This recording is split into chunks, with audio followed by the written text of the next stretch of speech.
This episode is brought to you by Allstate.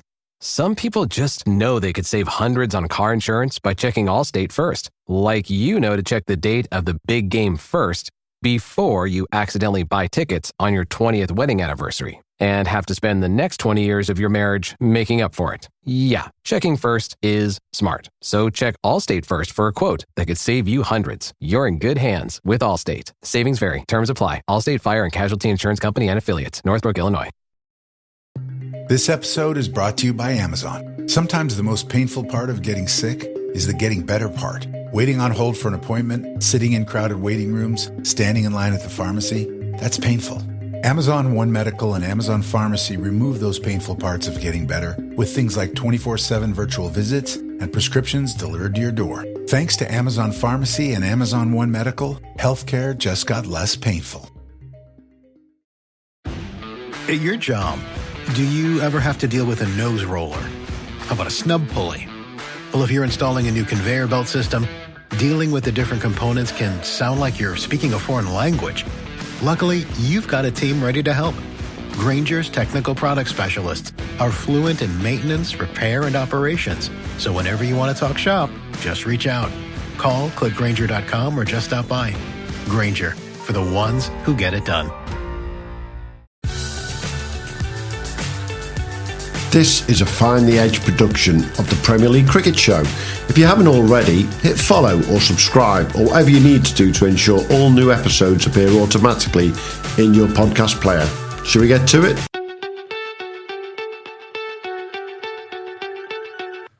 So welcome everybody to the Premier League Cricket Show, and it's mid-January. There's been a lot of activity going on in the transfer market around the Premier League clubs this winter, and we thought we might as well have a chat about it because we've been putting it out on socials and on our website for the past 3 months. But what we haven't done, apart from one or two little comments, is actually chatted about it. So who better to chat about it with? Obviously, the guy who's going to tell us anyone who's decent, who's not decent, is Mr. Hugh Newsom. How are we doing, Hugh? Am I? Okay. Yes, I'm all good. Had a lovely Christmas. Thank you very much. New Year and all that business. God, we got to say Happy New Year. I think we have to, yeah. We've spoken already, though. Have we done it on a podcast? Oh, dear. We've spoken, but nobody else knows. Yeah, but anyway, Happy New Year. Happy New Year, everyone. Well done. Yeah, we got through it. As for us getting through it, one thing, but joining us, because we could not have him join us, obviously, and he will be the subject of this conversation as well. And we'll cross that bridge in a second. From Cric, Mr. Matt Taaffe. How are you doing, Taaffe? Very well. It's good to be back. I thought you forgot about me. All right. Okay. Hang on. If he's going to start like that, Hugh, let's get the elephant out the room, shall we, straight away? He's quite happy being forgotten about, and I'm concerned about his transfer status as well because he'll be too busy building his house. Yes, so I'm going to get this elephant out the way now. He's come from a non-Premier League club, and he's now joined the big boys to a Premier League club, and he's joined a very big Premier League club, Mr. Matt Taaffe. You've moved from Lytham to Blackpool, mate. You've gone down the road. Yep, to Seaside Rivals. Yeah, looking forward to it. So I thought it was only fitting to be on the podcast. To play 2p machine addiction, isn't it? That's what's done it. It is, yeah. Coral Island. It is pretty good. It is pretty good. About those tickets, how many tickets you got? Oh, not enough to win. Not enough to win a teddy. Have you sent an invitation to Crofty to join you in Coral Island after a match one night? I don't know his plans. I know he's still at Lytham. It'd be nice to bring him over to Blackpool, but again, I think he's coaching every team under the sun. He's been with England, so. Definitely. How excited are you to be a Premier League player next season? Now, the Northern Prem looks bloody competitive, to say the least. It really does, especially with the new format. They've had a complete league reshuffle. It's gone to a pyramid system. There's only 10. We'll come to that in another pod because a lot of change. It's looking seriously strong league, which is good. I'm excited for a new challenge, and hopefully I can have a good year myself. But I'm sure we'll talk about some of the pros that have been announced that are coming into the Northern League, and it's looking serious, to be honest. It is. Hey, let's get down to these transfers that have been going around the country. And for those of you who haven't picked up on this, there's been 300 plus transfers involving Premier League players around the country so far. That's 300 that we've picked up on either through socials, through announcements, or actually 300 that you've picked up on. This is definitely your baby. This is, me and Taaffe haven't been sat there watching Twitter and things picking these up. This is all your work, and it's to be praised, but also slightly concerning how much time you spent doing this. On that note, 300 plus 69 overseas / pros announced across the country so far, and I'm pretty darn sure there's a hell of a lot more to come of them, which I'm sure Matt can't tell us what they all are, but I'm sure there's quite a lot in the pipeline. By far the most active leagues so far have been the Bradford Premier League. Wow. And the North Staffs and South Cheshire League, which have both got 41 activities going through them to clubs so far. But the least active, and this one's quite unbelievable when you think about it, the Northamptonshire Premier League until last week didn't have a single announcement, not one. But then Oundle Town did announce a player called Wazim Akram Jr. We'll take that all day long, won't we? Oh, I mean, that strikes fear in your hearts there, just that name, doesn't it? Yeah. If he's bowling left arm spin, I'm still heading to square leg. Yeah, he's the quickest left arm spinner in the country if he is, isn't he? That's it. Yeah, definitely. But yeah, it's quite fascinating the spread around the country in terms of where these transfers are at. Yeah, the north has been really, really busy. The south, in and out, but there's been some big stuff down there. And I think we've got to start in the south, and we'll go as far south as we possibly can, Hugh. And me and you commented on this over the winter a couple of times already, because the Cornwall Premier League looks spicy, is the best way to put it, next year, doesn't it? Yeah, there's a lot going on. I don't know what the financial situations are down there, but it seems to be there's some money being spent around. There's a few clubs making a lot of noise, aren't there? I'm just looking down this list. Callington coming up quite a lot there. Yeah. Penzance popping up quite a bit. So yeah, there's some money being spent, and some big players. I think Brad Woodland's the one that jumps out at me. Moving from Swansea to Penzance, that's a big move for him. Just an absolute seasoned Premier League, National Counties legend, really. Yeah. So to get him popped down to Penzance, that's a hell of a signing. And that just sets the tone for the rest of the league, doesn't it? It did, and that was announced on the 17th of September. And I think you've used the perfect words there. It did set the tone for what seems to have been a non-stop flow of stuff going down to Callington or Penzance. Penzance and Callington first and second in the league last year, all they seem to be doing is strengthening left, right and centre. I think the really interesting ones from a purely amateur perspective for me, Penzance pinching Nick Cleek out of the West of England Premier League, and Callington taking Max Trifonos out of the West of England. They've literally gone north, gone to the West of England Premier League, said, who are the best two players up here? Let's pull them down to Penzance and Callington. Yeah, Max Trifonos there, another big name, isn't it? It's a bit of left arm orthodox as well. It's going to be a really, really interesting league. I mean, we've not been following this.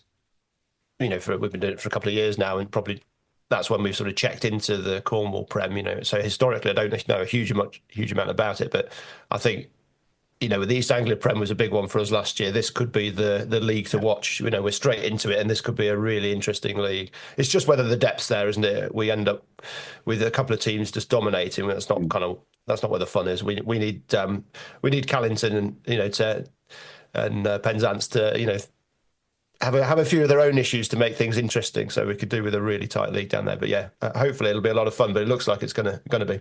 Yeah, we need 6 teams going into the final day, potential to win, like some leagues were last year, don't we? Not 2 just running away with it without a shadow. I think the big ones that I picked up outside of those down in Cornwall. Sam Fanning. We're sat here now, for those who are listening, on the 13th of January, watching while I'm recording this, Sydney Thunder versus Perth Scorchers. And there's Sam Fanning playing for the Perth Scorchers, and he's going to come over and play for Penzance this season. Ramesh Pillay coming over to play for Penzance. He looks a player, doesn't he, Matt?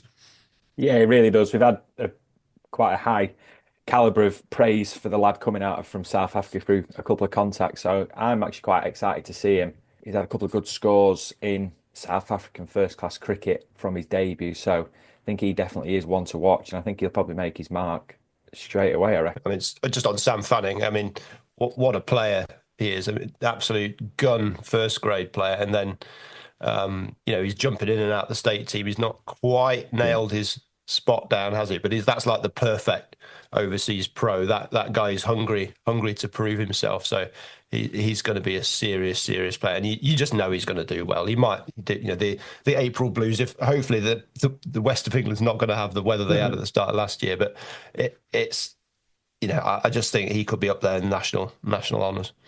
Yeah, and I think if he does come over and we have the same weather at the start of the season in the west of England down in Cornwall as we did last year, he'll be doing what you've been saying for the last few weeks, Hugh.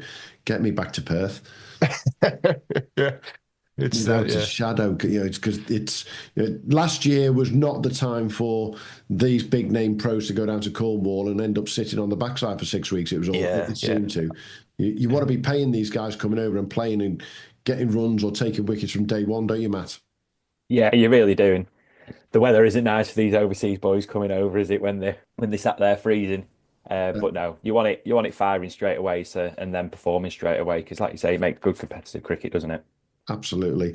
Let's hit the other big pro. That's the big name pro that we've seen be announced in the last few weeks. Definitely. Let's talk about a certain Mr. Matt Cunahan, Matt Taaffe. I think the name speaks for itself, doesn't it? He's, like you say, former Test match cricketer, picked up a 5 for 16 against India, and then he's opened the bowling and batting in Test match cricket, which is a stat to have to your name, isn't it?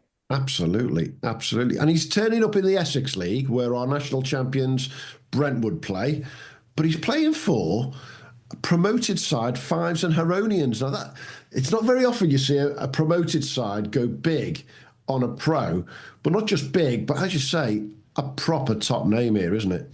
Yeah, it's a big name, isn't it? There's no getting around that. And like you say, you don't often see it with a newly promoted side, but they're obviously wanting to make a name for themselves, aren't they? Absolutely. It's one of those though. Is he too big a name? He's just been called back into the Test side. Yes. He's playing in Sri Lanka. I can imagine the phone call to the chairman. I'm sorry, we've got a bit of a problem with the overseas pro. Oh, what's up? Playing for Australia. And then it's like, well, come on. What kind of excuse is that? I know. And you might be sharing a house with Dickie, the opening bowler, who leaves the toilet seat up. It's. It is, and what I find quite intriguing about the likes of Matt Cunahan coming over is we've had a conversation about this on the pod regularly last year, Hugh, about some of the big names who did come over, who we thought should have got potentially a Vitality Blast look or a Metro Bank look. We'll use his Aussie teammate Jordan Silk as an example. Came over, played for Brentwood. Nobody picked up on the fact that Jordan Silk was in the UK in April playing for Brentwood. And he could have ended up at any Vitality Blast side, for 6 or 7 games without a shadow. Matt Cunahan's a bit further up the radar, I think, here, Mr. Taaffe, isn't he? Is that a potential issue that gets talked about with the clubs? It does get mentioned. Obviously, it's only recently they've announced a squad to Sri Lanka, isn't it? But I think it's always in the back of your mind, both agent side of things and club side of things, when you are going for this showcase for player. But like you say, hopefully he gets over and hopefully he starts performing because it'd be great to see him in Premier League cricket. Yeah, his stats, just looking at his T20 stats, a lot of T20 experience, going at 7.6, an average under 30 in T20 cricket. That's pretty good, isn't it? The Jordan Still, I still can't believe Jordan Still didn't get picked up last year. What a mess. So I wouldn't be surprised if maybe a few more do this year. Yeah. Especially with the fractured nature of cricket and people jumping all over the world, particularly in the Big Bash being affected. Not the Big Bash, T20 Blast being affected. And the Big Bash been so good this year that there's a lot of people dialing into that, and the standard's been great, and there's players popping up out of that. So we might see a bit more action. But I think Matt Cunahan might struggle to play more than 10 games. And whilst it's a great name for Fives and Heronians, I'd probably be looking. He's just such a big name. Hopefully they can recruit off the back of him. We've got this lad in. Let's bring in some other players and solidify that spot. That's maybe what they're doing. A bit like Forest did with who's that lad from West Ham they signed a couple of years ago. Paid him 600 grand a week and he didn't play a game. I forget the player's name. Yeah, if anyone's paying 600 grand in the Essex Premier League, we want to know about it. Yeah. We'll have a bit of that. Hey, let's move a bit up further north to some of the other stuff that's been going on. And let's look at, I'm going to look at one player in particular right now. There's been 41 transfers within the Bradford Premier League that have had clubs picking players up from all over the place, literally. But there's one name that stood out for me straight away, and it's ironically somebody leaving the Bradford Premier League. It's Chris Holliday leaving from Townville to go to Cass in Yorkshire North. Now, we will have our friend Colson Smith from Castleford on the pod in the coming weeks, and I'll be interested to talk to him about how that came about. But Chris Holliday, Hugh, without a shout, one of the most consistent performers up there, isn't he? Yeah, well, I mean, Townville's season there, just looking at his numbers here, he's getting 500s last season, was it? 600s, 850s, average 54 for Townville. I mean, he held their side together, and that's not they haven't got a deep squad depth there, have they, Townville? So he's a massive loss for them. Top score 224. Hopefully they can replace him, but it's going to be tough. Yeah, and am I right in saying that his pro who he played with at Townville, Matt, Mr. Vermukti, he's not going back to Townville, is he? No, he's not. He's been snaffled up by Walsden off the top of my head. So some player to lose out your ranks, that isn't it? Yeah. To lose Dushan, who scored 998 runs last year, and Chris Holliday, who scored 1,020 runs, to lose 2,000 runs out of your season in one go, that's... Townville had a decent year last year, but then you've got to look at them and go, I've got friends there, but tough season to be able to replace those both, isn't it? Yeah, it really is. But like you say, hopefully they can and have another good year.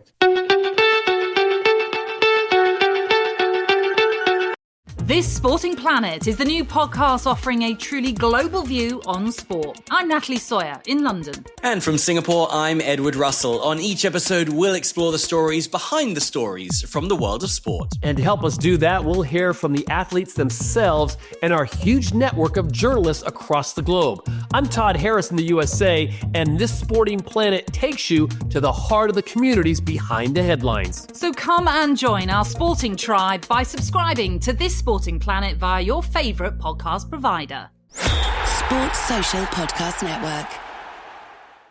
Across the rest of the Bradford Premier League, it is literally carnage in terms of the amount of clubs who are picking people up. So if I just quickly look at my spreadsheet and some of the numbers that I've looked at, Ger Lane, 7 transfers, Pudsey Kong, 6 transfers, Undercliff, 5. There's a lot of players being moved around there. From your own perspective, Matt, and as an ex-skipper, because you're not going to be skippering at Blackpool next year, obviously, how difficult is it to integrate 5, 6, 7 players in a season? Yeah, it's really tough, especially like you say, if you're losing them, then you've got to come up with a whole new strategy, haven't you? From all departments, even from down to your seconds teams. You're just on the back foot, aren't you? And then it's up to coming up with a new strategy and trying to go again. But it is tough, isn't it? Definitely, yeah, definitely. But, I mean, I think the university might play a part in this. I haven't looked down the list in great detail, ages and so forth, but there's a big draw that Leeds and Bradford universities there. They're drawing people. People know they're going to get quality cricket. So yeah, I think that might be. They're not rental players in sort of American youth and NHL. You get these sort of rentals towards the end of the season. They're not quite there, but they're sort of, you're always going to get a bit of churn around these universities, aren't there? And maybe towards the top end of some schools as well. But yeah, so I think it's probably a fair bit of that going on.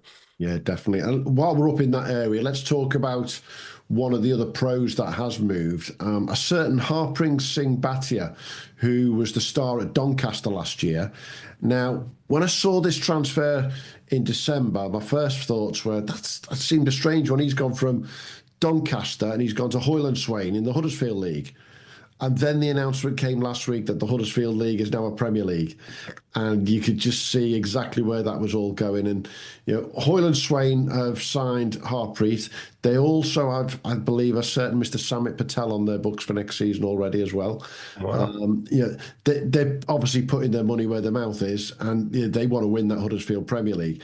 He's a player who scored runs right throughout last year, didn't he, again, Hugh? Yeah, it's a big loss for Donny, but I mean, he's that kind of player that hopefully they'll be able to replace him with somebody of a similar standard. But yeah, he's just 300s there, 250s, averaging over 50, bowling as well, 39 wickets. It's plenty of runs and wickets. These guys, they make or break seasons, don't they? For some teams, if you've got the depth around them, then they tip you over international honours, as Donny were pushing there, weren't they? But it didn't bowl last year. What happened last year? Must have been injured. There we go. 39 wickets in 2021. Didn't bowl. Why didn't he bowl? I can't remember. I saw him play against Northern, I'm sure. Maybe I missed that one, definitely. But hey, let's go right down south and to one of your cabal at Cric X, Matt. Let's go. I'm going to go as far south as we possibly can to a player who's left the Sussex Premier League and he's jumped up to the Surrey League, Mr. Matt Boyle. Yeah, some player, some signing, and his stats last year speak for themselves. 1,100 runs at an average of 50. And I think he was striking at 100 as well. So some addition to the Surrey Championship, and I'm sure he'll whack it as well again because he's a real talent. Yeah, and I think what's really interesting in that league, of course, he'll be coming up against his brother. Jack Boyle has come back and been re-signed by Wimbledon. I'm presuming he's going to be captain again at Wimbledon. So East Moseley and Wimbledon, that'll be some day when they come against each other, won't it? Because the two of them know how to hit a ball. It's a bit of fun, that, isn't it? Jack's been there, 3 seasons now? I think it is. This is his 3rd season, but yeah, I mean, he's obviously loved there, done a cracking job. So yeah, it's going to be a Boyle family outing. I was just having a nosy on Cric Info before, and it's a right family of cricketers there. They've all got uncles and fathers playing first-class cricket. It's a whole setup, So yeah, I can imagine if they've got any brothers that don't like cricket, it's not going to be welcome in that household, are they? Absolutely. A chess player or something. And what we haven't seen yet in the Surrey League is which of the Surrey players from their squad of 18,676 players are going to be spread out around the Surrey Championship as well, because we know the strength in depth at Surrey meant that there were some top players playing around the Surrey League last year, and that'll again be interesting coming into the forward season, won't it? Yeah, well, I mean, they'd be better off having another Surrey team in the county championship, wouldn't it? And then strengthening that up, or maybe stick them in the island, as a national side or something like that. Because it's getting a bit silly, isn't it? Especially with the meagre pickings we get at Derbyshire. So yeah, could spread a few our way. We need loan systems, like in if you're trying to get up from the championship, you just basically borrow half of Man City's team, get yourself promoted. That's what we need. We need that sort of. We have a loan system. You're allowed to loan for one game at a time, and I find it bloody ridiculous. Yeah, but we just did a whole team loan system. Yeah, it's about right, isn't it? Hey, Let's have a look elsewhere around the country. Then I've got to talk about one of my favourite cricketers in the country, and this transfer came as a big surprise when we saw that Dan Lincoln was leaving Wargrave to go to High Wycombe. Didn't see that one on the radar whatsoever. Dan's been at Wargrave for a good number of years now. Captain of Berkshire, also captain of the NCCA Challengers, who are European champions once again. And an absolutely fantastic cricketer, and bloody good goalkeeper as well, by the way. But fantastic cricketer. That one came out as a bit of left field for us, didn't it, Hugh? Yeah, it was a strange one, that, but this is not completely unexpected. I wouldn't have thought. Wargrave didn't quite have the season maybe they would have liked. No, would you say? I think they were struggling early, if I seem to remember, and they got it together towards the end. But and maybe it's just something that's been coming for a while. And good luck to him. A new challenge. Everyone needs a new challenge. But yeah, he's a top player, and it's going to be interesting to see how he does. But I mean, he's done well. Last season still averaging 40, maybe not down from his heights of touching 50s. But yeah, it's going to be a bit of fun watching him in his new surroundings. Yeah, definitely. I think I'm not sure if he'll be skippering at High Wycombe. I don't think so, but somebody I'm sure will tell me one way or the other. He's going to be a useful man to have around, isn't he? Just a wee bit. And High Wycombe didn't retain their championship in the home counties last year, so you can see that's quite a one to push out there and say, right, we want it back. We're going to go get someone big, and we got Dan Lincoln. Talking of wanted to stay at the top, though, I'm going to bring bring it back down to the Midlands now and to see Mr. Zen Malik moving from North Staffs to South Cheshire. Now, Zen, for those of you who don't know, has been an outstanding player for Leek and Staffordshire for a number of years now, but he's also now signed for Warwickshire. And Birmingham and District Premier League champion Smethwick have managed to bring him on board. That's a signing, isn't it, Hugh?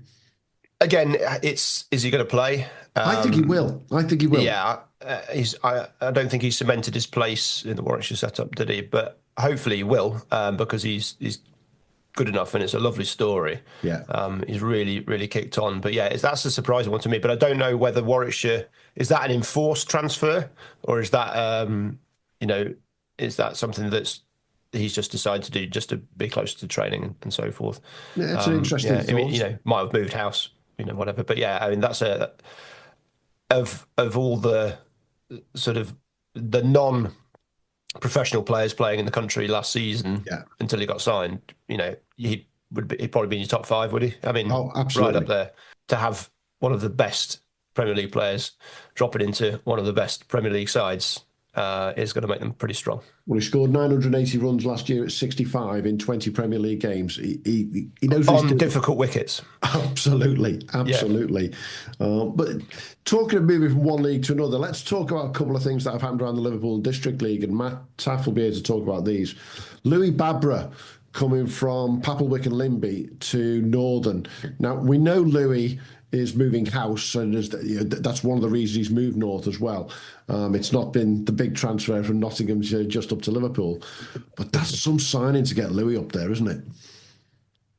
I think it's a proper sign, isn't it? Especially the year Northern had last year to add that sort of player to the ranks. He's only going to push their strength and depth, and probably look to go again. I know Coley's wants to go back to back on everything, so they're really looking strong again this year. Definitely. What you got on Louis there, Hugh? Just decent numbers. Again, you'd be hoping he maybe kicks on a little bit more at Northern. Just that extra focus. How long has he been at Papelwick? Long time, young lad, isn't he? Notts Academy. He's just that change of scenery can do wonders for people, can't it? Whether that's a trip abroad or just feeling that extra bit of focus on your game, thinking more about your game rather than staying where it's comfortable. So yeah, hopefully he can fly for that. I'm sure he will. But yeah, interesting one to see how the shift from the Notts Prem to the Liverpool comp goes. And can we use it as a bit of a yardstick to measure the strengths of the leagues? We'll see. It's one of our favourite conversations about the strength of Premier Leagues around the country, isn't it? And some of the transfers that we've seen this year will give us that opportunity to be able to see the difference, whether it be Brad Waddler moving from South Wales down to Cornwall, whether it be Chris Holliday from the Bradford to the Yorkshire North, or in this case, Louis Babra from the Nottinghamshire League to the Liverpool District. We can just start to see the difference between one or two, which is really interesting. The other one in the Liverpool District League that stood out for me, though, straight away, Matt, is Ahmed Safi Abdullah going from Newton Le Willows to Birkenhead Park. Now, that is some loss for Newton Le Willows, isn't it? It's a massive loss, isn't it? He's a proper bowler, and I've not got the stats up, but he took plenty of wickets last year, didn't he? 67 wickets in the Premier League last year. Yeah, obviously numbers speak for itself, and it's a big loss, but a great addition. It's just a strange one, isn't it? You don't really... Didn't see that one coming. But then when you realise that, remember that Birkenhead Park's pro last year was Melinda Pushpakamara. Yeah, I'm guessing he's not coming back, and therefore they've obviously brought Safi Abdullah in to replace him effectively, haven't they? Effectively, yeah. So it's not a bad replacement. So they've worked hard, and like you say, it's a big loss. But Newton have looked like they've signed a couple as well over the winter, haven't they? You'll probably be best to have that on your spreadsheet. But obviously, new captain in Ben Walkden, so I'm sure they'll be strong and they'll do well in the comp next year. Yeah, definitely. I find it fascinating, Hugh, when we look at the transfers that around the leagues, what I've spotted, and I'm not sure if you've picked up on this from the amount that's been going on, there seems to be a lot more batters than bowlers generally moving at the moment as well. We go on about left-arm bowlers all the bloody time, as we know, but the amount of batters who are moving seems to be quite incredible, doesn't it? Well, I've been picking up every time I look. It seems to be a left-arm bowler that's shifted. I've missed it. Then I've missed that. Yeah. So it's a bit. Yeah, I think it's those transfers that've been announced. But yeah, people setting their batting lineups out. I wanted this debate. I want to do a big round table. I want to get some captains together and talk about the composition of sides, how teams are putting their sides together, and get the view from different people. Obviously it's trickier in Premier League terms because it's not like you can just get your checkbook out and go and sign 300. Well, most teams. So you're not starting with a clean slate. You've got your juniors coming through, so you've got your set things. But it'd be nice to know from people if you had 11 spots on your side, where are you going first, where are you going second, what are your key points, and see what people think. And obviously from the different leagues, depending on the different styles. But yeah, the one that jumped out to me there, famous name for us via Freddie's programme, Adnan Mikhail, jumping from Wigan to Newton Le Willows as well. Obviously people may not realise, obviously they know him through that programme, but he's a fine cricketer as well, isn't he? Absolutely. Really fine cricketer. So that's a nice signing for him. He's a left-arm bowler who bats. He's didn't take huge amount of wickets last year. Did he get 30 odd wickets last year? So not that many. Decent player, to bring in. I think he was in the Lancs setup. I suspect he probably isn't now, not quite kicked on, but he's going to do a great job in Premier League cricket for however long he plays. So yeah, that's a nice signing for them. But talking of getting captains around the table, it is on my things to do list to put out there and actually, call it February forums or something like that. Be great to get as many first 11 skippers from around the country to do it, whether it's 1, 2, 3, or half a dozen little round tables with us to talk about these things, because it is so different around the leagues. And the Liverpool district with their win, lose, draw format, Matt, building that side compared to a 50 over win loss side, it's black and white, isn't it? Yeah, it's completely different. Obviously, when I was at the reins at Lytham, we'd use our overseas pro as your wicket taker, and you'd always play an extra batter to give you that depth as well. But yeah, you build your side around your pro, which obviously most teams do. But that's your wicket taker, and then your other seamers and your spinners chip in and sort of go from there, and hopefully you knock it off or put the runs and they can do the job with the ball. But I'd always like to play the extra batter. Yeah, so basically, you've got a load of cannon fodder, one bowler, and then everyone else is just standing around in the field looking at the sky. No comment. Professional fielders, yeah. That's the clip for the pod.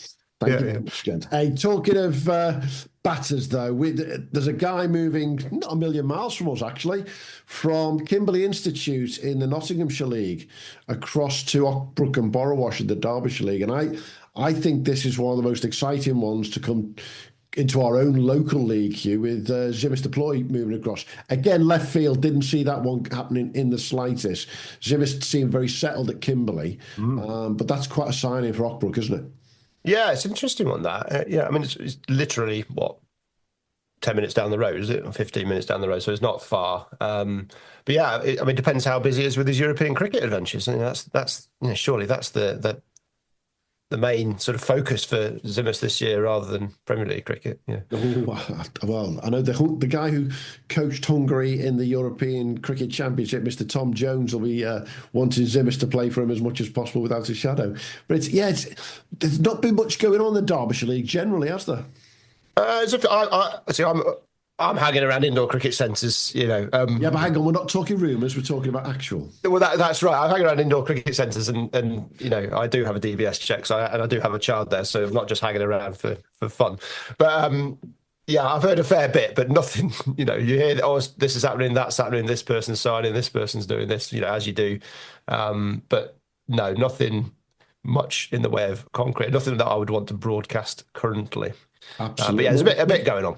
Which, talking of which, we joke about it a little bit, but Matt, we've got 69, 70 pros / overseas already announced. Just give the listeners a feel for how many players you reckon could be announced in the next 2, 3, 4 weeks from the Cric stable alone. Probably a rough figure, but you can probably add another 30 on. And then, obviously, in terms of overseas pros coming over for all clubs, I reckon you can, in the next 3 months. It's gone pretty manic since the turn of the new year. I reckon we can probably look at another 80 to 100 pros coming over, so clubs are really starting to ramp up the preparation, and my phone's just constantly dinging. Yeah, but that's because Hursty's in New Zealand and you're getting it both ends of the day. But it's the New Year is the Christmas is such a flip. The switch just flips. You're thinking about the previous cricket season, aren't you? I mean that's where the best clubs are not. Come the end of the cricket season, they're already on it. They've got their pros lined up. They've got their signings in the bag. I think a lot of clubs, speaking for myself, it's maybe the less ambitious clubs that are just happy with their lot, and it really kicks into gear now. They need that break. I know I need that break, but some clubs are just firing constantly to 365, so I think the majority, not the majority of clubs, but a good chunk of clubs are now waking up, and it's time to go. Yeah, definitely. And like you say, it just catches up on you, doesn't it? Most clubs start indoor nets and end of Jan, and they think the season gets by, they'll have a month off, and then Christmas turns up, and then they think, oh, pre-season's here, and they'll get to the drawing board and start thinking. But it's going to be a busy couple of months coming up. They see the shape of one or two of their colleagues and think we need to go sign someone. I think, yeah, definitely. Obviously, you see teams in your league making signings, and you think we've not done anything yet. What's our plan? And they'll start rustling a few feathers and start trying to get their plans for the year. But everyone's different, aren't they? Each club works in different ways. I'm sure clubs will leave it till February, March time. They'll bring in a serious player, and he'll no doubt be one of the signings of the summer. Yeah, but that's do these signings pop up? These random superstars that pop up, and a club that just happens to have not been able to, or maybe somebody's dropped out or whatever, and you get a serious player all of a sudden in end of March. Yeah, definitely. Like you don't know these obviously the overseas play a lot of cricket and very laid back, and then they might not register until February, March time, and then you'll have an absolute gun on your hands, and then a club that's lost their pro or a bit lackadaisical on things, they'll sign him, and it turns out, like you say, to be a sign of the summer. It all just depends. You can't pre-plan anything with it. You'll get a pro that registers. They might go straight away. They might a couple of offers there and there from clubs, and then it'll all click in. Might get signed by Australia. Yeah. yeah. Test match call up. yeah. Right. Yeah, let's talk about one of those Cric ex-players of yours that I think could make a big difference down in the Southern Prem this season, with Mohammad Ashrafal joining Portsmouth. Yeah, it's been massive for them to retain him and get him back for next year. Obviously, former international cricketer, and his numbers were just ridiculous last year. Was it just over 800 runs and well into the 60s of his average? So I'm sure the calibre of player he'll perform again next year, and I'm sure the numbers probably might even get top next year if the sun's out and the weather's good. Yeah, I have a funny feeling he might be one that might get mentioned once or twice on our weekly roundups, Hugh. Well, it'd be nice to have a chat with him, wouldn't it? He's certainly seen the world. Well, we might know the right people at Cric who could get involved. Yeah, maybe. Yeah. Without a doubt. Hey, let's look around. I'm going to just put some names on the table to you both in terms of around the country very quickly that have caught my eye. And they've all got one thing in common. These are NCCA cricketers who are moving. So we've got Nikhil Garantla moving from South North in the North East League all the way down to Sawston and Babraham in the East Anglia League. Massive move that for him, not just distance-wise, but to go from the North East to the East Anglia League. That'll give us another benchmark of what the difference is there. You've got Matt Morris, who has been very successful up at West Orton in the Greater Manchester League, coming down to Burslem in the North Staffs League. And you got George Tate, who I believe George Tate's one of the best young players out there that I've seen in NCCA, moving from Oxford in the home counties to Banbury, where he'll have Jack Brooks in the coaching team at Banbury there in the home counties. George scored 172 not out for the Challengers last year when he was playing against Zimbabwe, and played some of those ridiculous shots I've ever seen in my life, to be frank, on a club cricket ground. There does seem to be that movement of these NCCA players, Hugh, doesn't there? Yeah, and Nikhil Garantla's an interesting one. I think is he in Australia at the moment? I think he might be. I think he's playing Australia. Name's popped up a bit, but I think he's based down south, isn't he? So he's had a couple of seasons up at South North. Yeah. Didn't quite fire as he would have liked, 300s, but looking at his overall stats didn't quite happen for him compared to the previous season. And then he was at Saffron Walden before that, so he's sort of heading back to his roots in that general region. But yeah, that's a really good signing for them, taking Sawson, just giving him a bit more depth in the batting department. And he's a top player.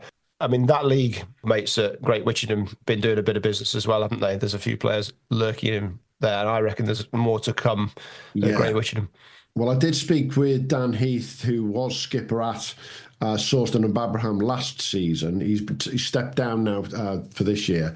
But he said that last year was exceptional in terms of the amount of movement around the East Anglia League. So he's not expecting quite as many, but we're mid-January, you never know, do you? And as you say, Great Witchingham started putting a couple out there, including Jonah Wicks, who... round about this time last year, Hugh, we mentioned on one of our pods as one to watch. I'm feeling the pressure with this signing here. He was a really interesting player. He's come through playing the Norfolk Alliance League, and he just statistically jumped out. Just the way he'd been improving, jumping up the leagues. Actually, didn't have the most amazing season last year. I think it was his A-level year, so fair play to him. So, be interesting to see how this one goes. And there's a real challenge jumping from the Norfolk Alliance into the East Anglia Prem. So it's whether he can do that. So yeah, I think he lives the coastal way. So it's not too bad a drive jumping there. It might be half an hour, 40 minutes for him. So from his base, but yeah, he's certainly one I was surprised that didn't end up in the APL last year. Didn't have the numbers that he'd had the previous year, so hopefully he can kick on. But yeah, he's a good, interesting player. So one to watch. Definitely, and I think let's talk about one to watch that I've got my eyes on going forward into 2025 in particular. And that I'm just looking through our spreadsheet right now. There's so many players, as we've already talked about, who've moved from one league to another, which makes it interesting. And one of the ones that Matt's going to, without a shadow, come across. He's going to be facing him without an absolute shadow. Wallasey losing Summit Ruaka, Tom Evans' favourite player, to Garstang in the Northern Prem. That's a move, isn't it, Matt? That's a big, again, another loss and a massive gain for another club. And I'm hoping it's raining that day because he no doubt hit me on the shin. He's a proper player. And his record for Wallasey is just out of this world, isn't it? So, have you faced him? Faced him in our last year in the Prem. He actually didn't get me out. Got stumped down the leg side off a seamer, but that's frustrating. But no, yeah, he's a proper ball, and it's just little subtle changes that just work the batsman over. Well, he's just an absolute league legend, isn't he? I mean, that is an interesting. I mean, he's Wallasey's just go-to guy for what is he? How many seasons has he been there? Hold on, he's been there for. He's been there a while and taken about 3,000. Yeah, 1, 2, 3, 4, 5 seasons at Wallasey. Obviously missing the COVID year, but yeah, he's been a consistent, averaging 35-ish every season with the bat, and virtually none with the ball. Actually, last year was his worst season with the ball. I don't know, averaging a mere 16 with just 69 wickets. 2022, 127 wickets at 11. Yeah. Ouch. Frightening. He will be an interesting addition to the Northern Premier League. But let's looking at the announcements that have already happened in the Northern Prem, Matt, and we're going to get first-hand knowledge from yourself here without a shadow. Cole McConaughey going to Netherfield, Summit going to Garstang, Kieran McClintock going to Longridge, Keegan Peterson going to Chorley. There's some strength in depth moving across around there, isn't there? There really is. And another one to mention as well, Michael Rippon to Fleetwood. That's another big signing for them. But yeah, it's just such, the pros that have been announced, they're scary good. So obviously just going to add to the league. And I just think it's anyone's to win and anyone's to lose, looking from the outside in, with it being a 10-team league and win-lose cricket this year, no draws. Is that something you're looking forward to? I think it'll take a bit of getting used to. I quite like a draw. Yeah, big draw fan. In Saturday cricket. Which goes against the evidence that we put on a poll this time last year. But yeah, no, looking forward to it. Again, it's a new challenge, and it'd be good to come up against these players and see them in action. So can't say fairer than a couple of the names that are dotting about though. So I'm looking forward to watching the live play cricket stream the day you're facing Summit. I hope Keegan Peterson doesn't get in at Blackpool because it could be a long day in the field. Yeah, I think we're going to have an NV play match of the day every single week during the season. I think we'll have to make sure that when Summit comes up against Blackpool, that match of the day, no matter what else is happening, Hugh. Yeah, absolutely. Yeah, just get the live cameras on there. We'll just rebroadcast it. Yeah, absolutely. Slow motion moments for that. When Matt's run down the wicket and run straight past it and just carried on towards the clubhouse. Yeah. Couple of other names we're going to drop in just quickly before we wrap up. Hayden Mustard, England under-19, moving from Benwell Hill to Shotley Bridge. Shotley being promoted back into the North East Premier League. I think it's. I'm wondering if there's a bit of a family link or a home link there, because it's pull an England under-19 player across. That's a good move in the first place. And then the other one that stood out for me over the last couple of months was York's Johnny Tattersall, otherwise known as Johnny Tattersall of Yorkshire, moving down to his home club at Knaresborough, where our friend Nigel Martin. So yeah, Johnny Tattersall played for Yorkshire last year, as far as I can remember.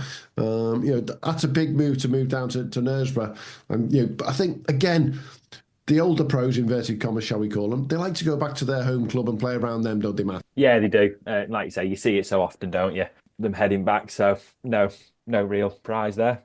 I really hope Nigel Martin gets a game and doesn't get shuffled down to the second team. That would be so disappointing. We just get him over in the batting. Well, if he doesn't play for Knaresborough, he will be playing for Cornwall over 50s.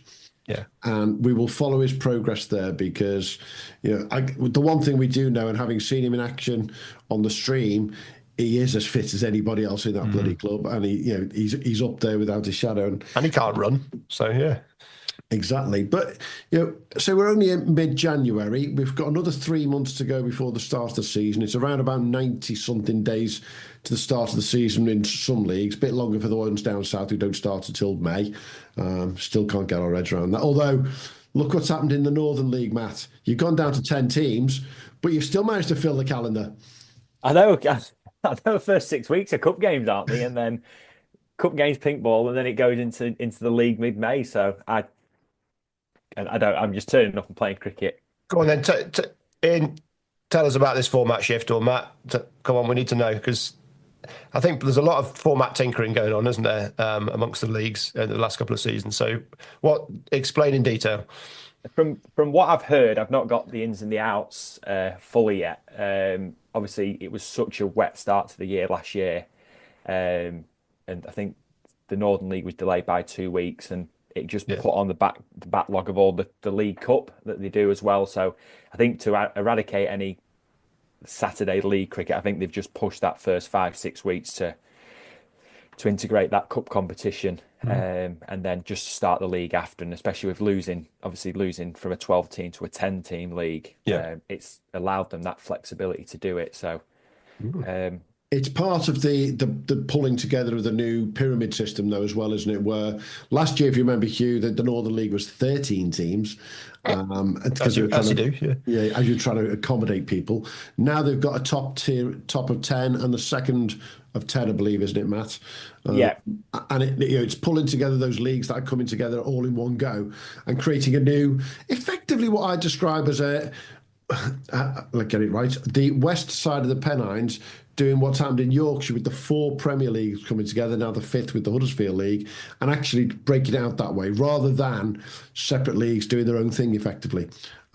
Interesting that they've gone down the rule change, though, as well, with the win-loss at the same time. So there's a lot of change gone on in the pyramid, but they've changed the actual format on a Saturday. Yeah, I'm glad I'm not captain. But yeah, an awful lot of changes over the past month, I think it's been, in that league. So we'll see how it goes. I'm just excited to see how it goes and get stuck in, really. But yeah, I do enjoy a draw on Saturday cricket.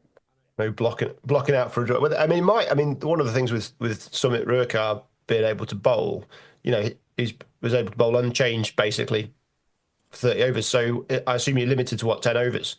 No, I think it's a bit more in the Northern League. Again, I've not looked into everything because I've not needed to. So I think it's 15 overs bowlers are limited to, and then it's again 50 over cricket. So they haven't gone, as Derbyshire have done, to 50 over ECB rules. Yeah, no, it's still, as far as I'm aware, it's 15 overs is your cap, and it's in there. So it's quite a joy that you don't have to face him from one end all day. Well, yeah, I was going to say it does limit his effectiveness a little bit, and takes puts a bit more pressure on the depth of sides. So yeah, it'd be interesting to see how it changes things. Definitely. Hey, let's wrap this up, guys. I'm going to just ask you both for a name each that we might not have spoken about that you've got on those lists in front of you. I'll start with you, Matt. It's probably going to be a Cric ex-player that you'd pick out and go, this is one we think to watch. I've actually got two, so apologies for going a little bit off skew. A Zimbabwean young lad called Matthew Campbell. He signed for Leek in the North Staffs, South Cheshire. He's got a bit of a serious family background. So his dad, Alistair, was a former Zimbabwe captain. His brother, Jonathan, also plays first-class cricket in Zimbabwe. And his godfather is Andy Flower. Okay. So, yeah, he's definitely one to look out for. I think he made his debut first class and he's gone 70-odd and 70-odd. So he's looking a real player. And then Kimberley Institute have signed a young New Zealand all-rounder, Oliver Tiwatia. I hope I've pronounced that right. But, again, he's pushing the ranks at Wellington, and I think he'll be a good addition into their side. Very good. I'll jump on Joe Ashmore, a guy picked up via our friends at Grappenhall. He's moved to Timperley. He didn't really kick on at Grappenhall. I think they were not expecting more from him, but I think his batting numbers in Cheshire Prem didn't quite kick on. So yeah, it'd be interesting to see if he can recapture some of the form he had previously. But his left arm orthodox puts up hundreds. So yeah, he could be, if he rediscovers some of his batting prowess, I think he could be a real player for them. And I'll leave you with the one that I've picked up as well. NCCA Cheshire captain Harry Dearden, moving from Oxton in the Cheshire League to Woodbank in the Greater Manchester Premier League. That's, again, didn't see that one coming in the slightest. It'd be nice to be able to compare the Cheshire League with the Greater Manchester League, because they're not a million mile apart. There's a lot of overlap between these guys, but it's, again, a different challenge going to the Greater Manchester League versus the tracks that you get in the Cheshire Premier League, without a shadow. So, between us, we've literally covered the North East League, the Northern League. We've gone down to Sussex, East Anglia, Cornwall, Devon, South Wales. There's hardly anywhere in the country in the last 45, 50 minutes that we haven't covered there, guys. And as we've already said, there's probably a lot more to come, to say the least. What we might do, with your permission, Mr. Hugh Newsom and Mr. Matt Taaffe, is we might pull another one of these together in about 6 weeks' time as we approach the start of the season. Or we could even do what the tail enders do. I hate to say this. We could have an emergency 10-minute pod every now and again, if there's something that stacks up and all of a sudden Ben Stokes decides he wants to put his spikes on for Ashington or whatever. It's that Jimmy Anderson signing, isn't it? I'm just waiting for it. Jimmy Anderson to Burnley. What's going on? The fact that he's talking about playing for Lancashire, I think, is quite disgraceful. By the by, get back to where you belong is what we say. And then let's be honest. Would there be any other league to watch if Jimmy ended up at Burnley? I just hope he gets the game. It doesn't have to be this year, but you could see him playing till he's 60, couldn't you, Jimmy? It just seems like he's not going to ever give up. So as long as that body holds up to some degree. Because, could you imagine him? Little 60 mile an hour, nipping it about 60 mile an hour. He'd just clean up, wouldn't he? Yeah, keep her up to the stump. Oh, yeah. Well, he's going to be like, he just won't miss length. Oh, dear. It will be like going back to the 1980s when Viv Richards turned up at Rishton. It would be Jimmy turned up at Burnley. There'd be how many thousands? And he's bound to do it when they're playing Lower House. Let's be honest. It's going to be the derby match, isn't it? Definitely as well. So, hey, great to catch up with you guys and talk about some of the stuff that's been going on over the winter. There's a hell of a lot still to come. There's over 3 months, which is a hell of a lot of transfers to still happen. And for those who are listening, if you've got a transfer that you know about and it's not on our transfer list on our website, give us a shout. We're not going to pick up on all of them. It's bloody impossible, to be frank. And if your club isn't making announcements about transfers, ask them why. Get yourself some publicity. Get yourself. Well, you know my rule. If you're good on your socials, you're good at your league position. 100%. Crap on socials, get relegated. There's got to be. That sounds like a mug. That's a bold statement. Yeah, Definitely. All the best, Taaffe. Oh, go well, guys. Cheers, cheers, lads. Thanks for listening to the Premier League Cricket Show. If you haven't already, make sure to hit that subscribe button so you don't miss out on future episodes and stay updated on all the latest news, views and discussions from around the Cricket's Premier Leagues. And be sure to follow us on X, formerly known as Twitter, and Instagram at TPL Cricket Show on both. Join the conversation, share your thoughts and connect with us and your fellow Premier League cricket fans. And hey, if you enjoyed the show, why not show us some love? Leave us a 5-star review on your favourite podcast platform, as it helps other potential listeners to find us when they're searching for cricketing podcasts. Thanks again for being part of the Premier League Cricket Show family, and until next time, have a good one.